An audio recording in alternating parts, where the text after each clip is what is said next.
Ninakusalimu kwa jina lipitalo majina yote, jina la Bwana wetu Yesu Kristo. Karibu katika mfululizo wa masomo ya kesha la asubuhi leo, ikiwa ni Julai 14 mwaka wa 2026. Tuombe.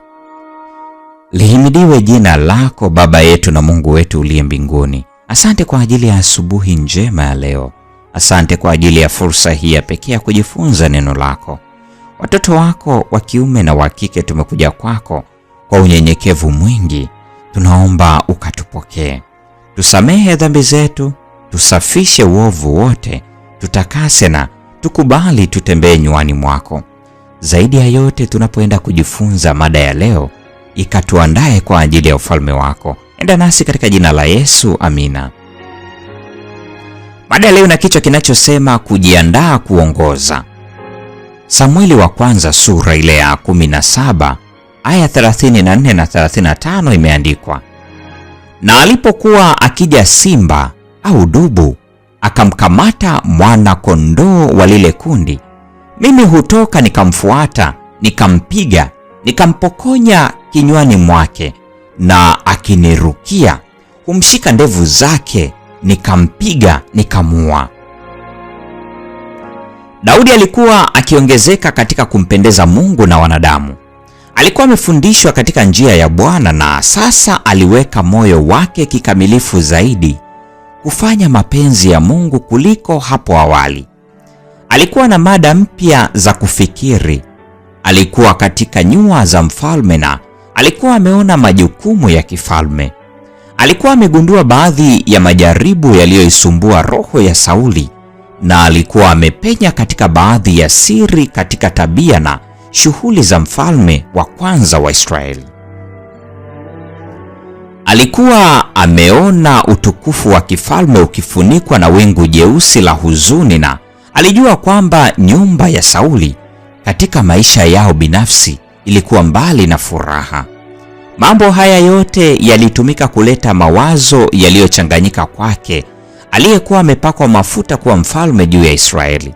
Lakini alipokuwa akitafakari sana na kusumbuliwa na mawazo ya wasiwasi, alikigeukia kinubi chake na kutoa sauti ambazo ziliinua akili yake kwa muumbaji wa kila kitu chema, na mawingu meusi yaliyoonekana kufunika upeo wa macho wa siku za baadaye yalitawanyika. Mungu alikuwa akimfundisha Daudi masomo ya uaminifu. Kama Musa alivyofunzwa kwa ajili ya kazi yake, ndivyo Bwana alivyokuwa akimwandaa mwana wa Yese kuwa kiongozi wa watu wake wateule.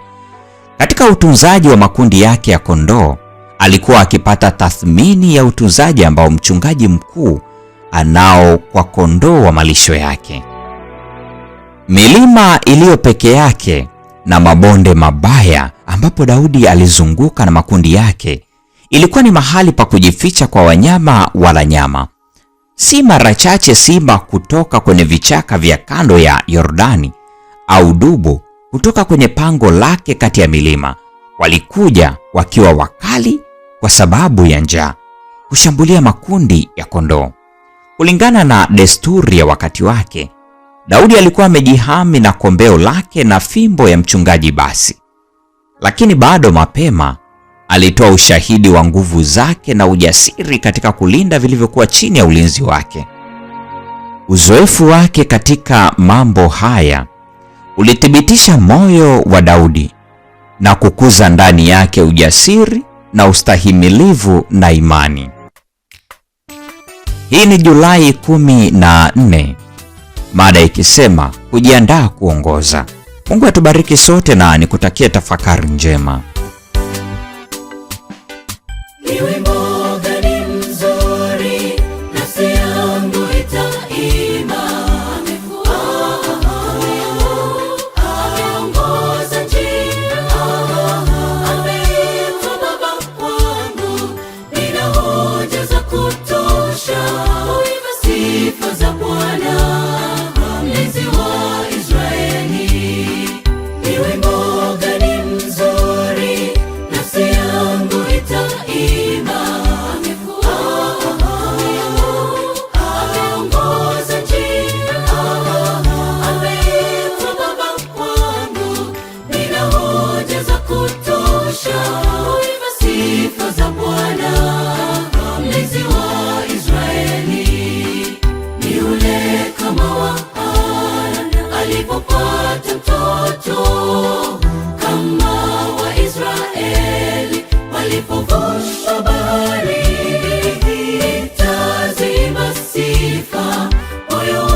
litasifu.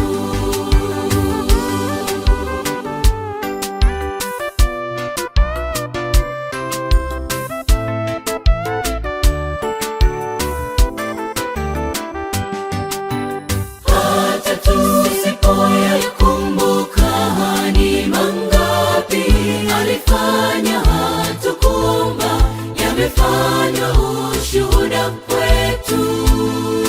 Tukijaribu kumbuka tulipopata magumu, ni vipi tuliyashinda kama si kwa Bwana wetu. Na sasa tumetambua yajayo hatuyahofu, mweza wa yote asiyelala ni Bwana. Na sasa tunaposonga tuna imani kwamba hakuna unaloshindwa kama ulishinda mauti. Imba kwa ujasiri, mioyo yetu yaamini, unayo kesho yetu Bwana, watuwazia yalo mema. Na sasa tunaposonga